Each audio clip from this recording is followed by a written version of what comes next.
नमस्कार, मी सीमाज किचनमध्ये तुम्हा सर्वांचे खूप खूप स्वागत आहे। मित्रांनो, आज आपण झटपट रेसिपी बनवत आहोत, ती म्हणजे शिमला मिरचीची आणि एकदम खायला तर टेस्टी। ही शिमला मिरची आपण चायनीज सॉस वापरून बनवलेली आहे। तो कोणता सॉस आपण वापरायचा आहे ते संपूर्ण या रेसिपीमध्ये पाहणारच आहोत। शिवाय ही रेसिपी अगदी लहानांपासून मोठ्यांपर्यंत सगळे अगदी आवडीने खातील अशी रेसिपी आहे। चला तर मग आपल्या रेसिपीला सुरुवात करूया। इथे मी या छोट्या छोट्या कवळ्या शिमला मिरची घेतलेत, 1/2 किलो आहेत। मस्त धुवून घेतलेले आहेत। आता याला आपण ज्या पद्धतीने आपण अख्खं वांग करण्यासाठी कट मारतो त्याच पद्धतीने आता आपण याला कट मारून घेऊया। मस्त हिरवीगार शिमला मिरची आहे आणि या शिमला मिरची बनवत असताना आपण किंचितही पाण्याचा वापर करणार नाहीये। अशाच वाफेवर या मिरच्या छान लागतात। या मिरच्या कवळ्या असल्यामुळे मी यातील बिया काढून घेतलेल्या नाहीयेत। अशा पद्धतीने आता आपण हे कट मारून घेत आहोत। याचा मसाला कसा तयार करायचा, म्हणजे मसाला म्हणजे आपल्याला अजिबात इथे कोणत्याही प्रकारचं वाटण तयार करायचं नाहीये। या अगदी सोपीच पद्धत आहे आणि सर्वांच्या घरात हे साहित्य अवेलेबल असल्यामुळे ही शिमला मिरची तुम्ही करू शकता। मी बोलल्याप्रमाणेच म्हणजे त्याच भाज्या पण वेगळ्या पद्धतीने। चला तर मग आता या आपल्या शिमला मिरच्या कट मारून झालेल्या आहेत। याचा आपण मसाला ह्याच्यामध्ये काय भरायचे ते पाहूया। यासाठी इथे घेतलेले आहे 1/4 कप आपण शेंगदाण्याचा कूट घेतलेला आहे। भाजलेला शेंगदाण्याचा कूट आहे। याच्यामध्ये अर्धा टीस्पून हळद पावडर घालून घ्यायची आहे। तसेच अर्धा टीस्पून इथे मी धने जिरे पूड घातलेले आहेत आणि अर्धा टीस्पून मिरची पावडर, अर्धा टीस्पूनच घालायचे, जास्त घालायची नाही आहे, कारण आपण याच्यामध्ये एक सॉस घालणार असल्यामुळे त्याचं तिखटाचं बॅलन्स झालं पाहिजे। त्यासाठी आपण इथे अर्धा टीस्पूनच तिखटाचा वापर केलेला आहे आणि 1/4 टीस्पून इथे मी साखर घातलेली आहे। साखर एवढ्यासाठी घालायचे, चवीला खूप छान लागते भाजी।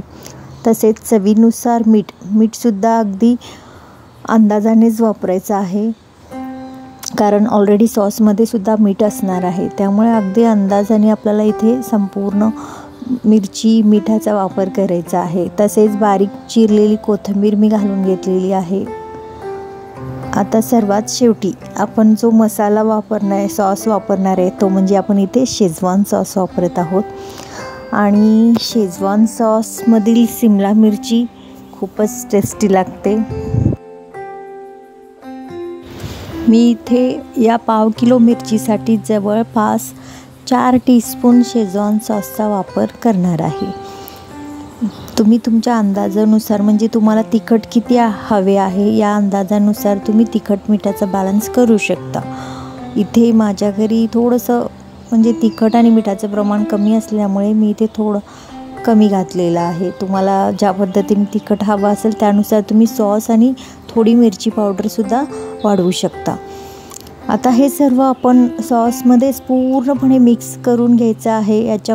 याच्यामध्ये आपण किंचितही पाणी घालायचे नाही आहे आणि हे आता मिश्रण आपले पूर्णपणे तयार झालेले आहे।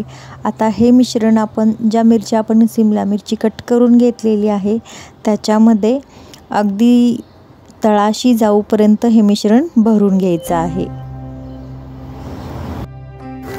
तुम्ही अशा प्रकारे सेम मसाला वापरून जी वांगी असतात छोटीशी ती सुद्धा तुम्ही करू शकता। याच्यापूर्वी मी वांग्याची रेसिपीसुद्धा शेअर केलेली आहे, ती सुद्धा तुम्ही जरूर पहा। खूपच टेस्टी लागते ही रेसिपी, थोडीशी वेगळी चव म्हणून तुम्ही कधी करून पहा।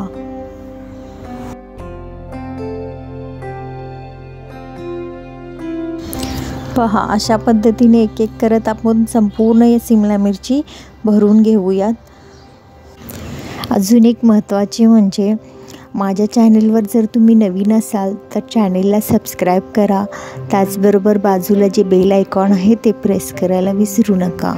त्याने काय होईल, माझ्या ज्या नवीन रेसिपीज अपलोड होणार असतात त्याचे नोटिफिकेशन्स तुम्हाला मिळतील आणि तुम्ही त्या पटकन पाहाल. पहा, शिमला मिरची भरून झालेली आहे. आता आपण या वाफेवरच शिजवून घ्यायचे असल्यामुळे इथे मी एका पॅनमध्ये 2 टेबलस्पून तेल घालून घेतलेले आहे. तेल गरम झाल्यानंतर आपण एक एक करत या शिमला मिरची या तेलामध्ये अशाच ठेवून द्यायचे आहेत आणि गॅसची आच एकदमच कमी ठेवायची, कारण आपल्याला इथे फक्त या शिमला मिरची पाणी न घालता शिजवायचं असल्यामुळे त्याच्यात झाकण ठेवून वाफेवरच शिजवायचे आहेत. अगदी 10 मिनिटात ही भाजी तयार होते.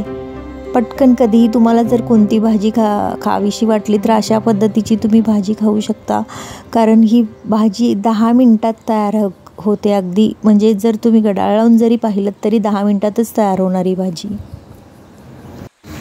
शिमला मिरची अधूनमधून हलवायच्या आहेत, म्हणजे खाली लागण्याची शक्यता असते. त्यामुळे आपण अशा पद्धतीने हलवून परत झाकण ठेवून शिजवून घ्यायचे आहेत. पहा, आपली आता ही भाजी तयार होत आलेली आहे.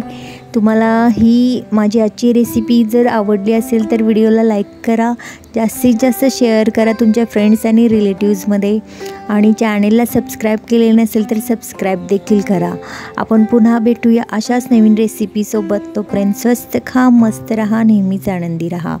भाजी आपली तयार झालेली आहे. मी गॅस पूर्णपणे बंद केलेला आहे. आता ही भाजी सर्व करण्यासाठी घेऊया. सर्वात शेवटी याच्यावर बारीक चिरलेली कोथिंबीर घालून घेतलेली आहे. रेसिपी पाहिल्याबद्दल तुमचे मनापासून आभार. धन्यवाद.